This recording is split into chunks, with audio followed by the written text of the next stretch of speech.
Hey everyone, ready for another deep dive? Always ready. Awesome. Well, today we're going to be looking at AI. Oh, cool. Yeah, and specifically, how it's impacting scientific research. Interesting. Yeah, so we've got some excerpts from this article. It's called "Adopting Artificial Intelligence Too." Catchy.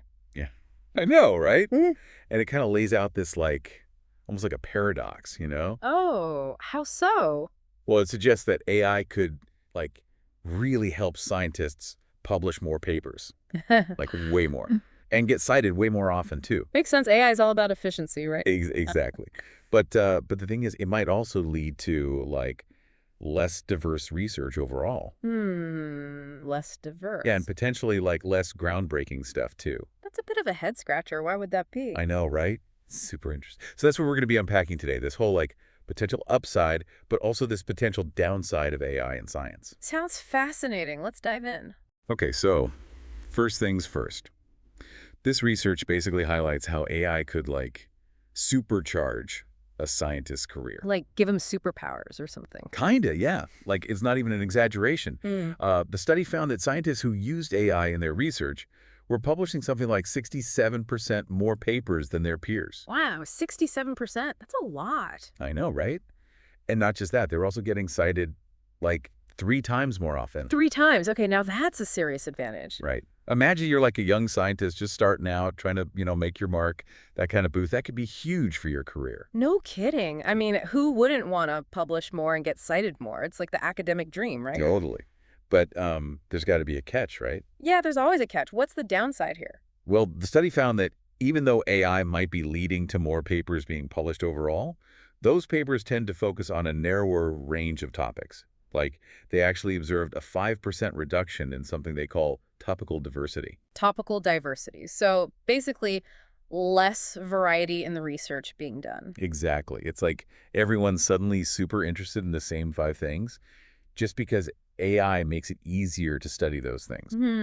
I see. So instead of branching out and exploring all sorts of different areas, everyone's just clustering around these like AI-friendly topics. Exactly. I was thinking about it like, imagine a garden. Okay, a garden. Yeah, like everyone's only planting roses because, with all the latest tech, they're the easiest to grow. I get it. So we might end up with a garden that looks really impressive at first, all those beautiful roses. Right. But eventually it just becomes less interesting, you know, less vibrant. Yeah, less diverse. Because we're missing out on all those other amazing flowers out there. Exactly. And that's kind of what we might be risking with AI and science. Like, we might be missing out on all sorts of cool discoveries just because everyone's focused on what's easy to study with AI. That's a great analogy. It really drives the point home. Thanks. So, I guess the big question is this narrowing of research focus really a bad thing? Like maybe some research avenues just aren't as promising as others. That's a good question. And to answer that, we need to dig a little deeper into what the study actually found. Yeah, so they found this thing called the superstar paper phenomenon. Superstar paper, what's that? Well, basically, it means that even within that narrower band of topics like we were talking about, a small number of papers are getting like all the attention. Really? Yeah, it's like you have these scientific hits, that everyone's citing, Hmm. and then you have all this other perfectly good research that just kind of gets left in the shadows. Interesting. Yeah, and the numbers were pretty striking. I think it was like 80% of all the citations were going to just the top 20% of papers. Wow, 80%. Hmm. So even within those AI-friendly topics, there's still this huge concentration of attention on just a few key pieces of work. Exactly. Hmm. Yeah, that is kind of worrying. It is. It makes you wonder, if this concentration of citations is actually hindering the kind of cross-pollination of ideas that's so important for real scientific progress. Right, because if everyone's just building on the same few superstar papers, are we missing out on all those connections and insights that might come from looking at a wider range of research? That's the big question. Hmm. This kind of reminds me of what happened with the internet and academic publishing. Oh, how so? Well, I remember when everyone suddenly had access to all this information online. Right. Things got so much faster you could find any paper you wanted in seconds. Uh-huh. But it feels like maybe we lost something along the way too, you know? I see what you mean.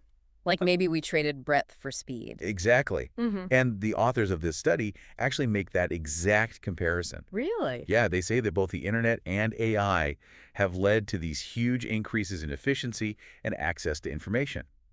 Which is great. Of course, Oh. like with the internet, scientists could suddenly access research from all over the world. And with AI, they can analyze massive data sets in like a fraction of the time it used to take. Right. But both technologies also seem to have introduced these potential downsides when it comes to like the breadth and the depth of the research being done. It's almost like a trade-off. You gain efficiency, but maybe at the expense of some of that creative exploration that often leads to those really groundbreaking discoveries. Right. Like, are we sacrificing some of the magic of discovery for the sake of speed and efficiency? That's a really important question, and it leads us to another big question. How do we incentivize and reward scientific research in this new age of AI? Yeah, because if the system is set up to reward speed and efficiency above all else, are we unintentionally pushing scientists away from those riskier, more exploratory projects that might lead to those like really big breakthroughs? It seems like we need to find a balance, a way to encourage both impactful AI-driven research and that kind of exploration of the unknown that might not lead to immediate results, but could have huge payoffs down the road. Yeah, it really does feel like we're at a crossroads. Hmm. Yeah, like we have this incredible tool that could help us unlock all these amazing new discoveries. Right. But at the same time, I got to be careful that we don't let it box us in. Yeah. We don't want to become so focused on efficiency that we lose sight of all those like unexpected aha moments that often come from taking the scenic route. Exactly. So how do we make sure that doesn't happen? Like how do we draw a new map for scientific discovery in this age AI? One that like encourages exploration and risk-taking, but also still rewards those big impactful studies. Well, I think one place to start is recognizing that not all scientific contributions are created equal. Right. Like maybe instead of just looking at the number of publications or citations, we start valuing different kinds of contributions. Yeah, what do you mean? Well, what if there was like a specific grant category for research that's specifically designed to challenge existing paradigms, Okay. even if it might not lead to immediate publishable results? Oh, I like that idea. Yeah. It would be like saying, hey, we get that this research is risky. It might not pan out, but we value the questions you're asking and the new ground you're covering. Yeah. It's like we're acknowledging that like sometimes the journey is just as important as the destination. Exactly. And maybe we could even create like new metrics for success. Oh, how so? Like what if, in addition to counting citations, we also looked at how a piece of research sparks new questions? How it opens up new avenues of inquiry, even if those avenues lead to different fields altogether. So instead of just focusing on what answers did you find, Yeah. we're also asking what new questions did you uncover? Exactly. Because sometimes the most valuable discoveries aren't the ones that give us neat, tidy answers, Right. but the ones that make us rethink our assumptions, Yeah. The ones that lead us to ask even deeper, more challenging questions. That's a really good point. So this brings us back to like you, the listener. Yes. We've spent this deep dive exploring AI and how it could revolutionize science. But we've also talked about some of the potential pitfalls, like that narrowing of research focus and the superstar paper phenomenon. Right. So as we move forward in this like exciting new era of AI-driven discovery, the big question we all need to be asking ourselves is this: how can we make sure that AI is actually enhancing our creativity and our curiosity and our ability to explore the vast unknown? Right. How do we make sure it's not just like, optimizing for easy wins? Exactly. How do we use it to push the boundaries of what's possible instead of just leading us down those well-lit paths of efficiency? It's a big question, and one that we all need to be thinking about because the future of science, like, literally depends on it. Absolutely. This has been a great conversation. It's clear that the relationship between AI and science is like super complex, and there's a lot to consider. But one thing's for sure, this is just the beginning of the conversation. And we hope this deep dive has like sparked some ideas for you, given you some new perspectives to think about. Yeah. And maybe even like ignited a little bit of that scientific curiosity within you. Exactly. So thanks for joining us on this journey. And remember, keep asking those big questions. Keep exploring. Keep pushing the boundaries of what's possible.